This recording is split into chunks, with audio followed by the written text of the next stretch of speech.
Greenhouse warming is changing the winds to the south of Australia, and that means that Antarctica is actually stealing more of Australia's rainfall. So we can see these winds that blow from the west and circle all the way around Antarctica, and some years they're drawn in closer towards the Antarctic continent, and that means that less storms come up and hit Australia. I study past climates as a way to understand the climate changes that we're seeing now. I've been working particularly looking at the winds going around the Southern Ocean and how they're changing with rising greenhouse gas levels. So this is the first study that's drawn in the really important records from Antarctica, and that's what's let us get this new picture of how those winds have changed over time.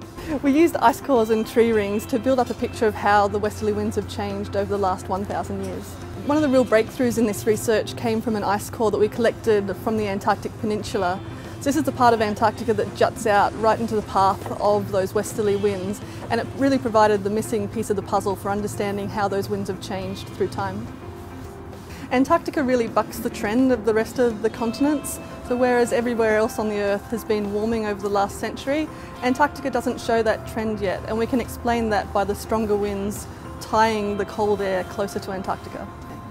So it's not the same story all across Antarctica. On the Antarctic Peninsula we actually see quite marked warming, and with that warming there's been an increase in summer ice melt and the loss of ice shelves and glaciers. All of the latest climate models predict that as greenhouse gases continue to rise this century, we can expect the westerly winds to draw even closer to Antarctica. That's really not good news for Australia's rainfall. It means that as greenhouse gases continue to rise, we're likely to get less of those storms being chased up into Australia, and the rainfall will decline.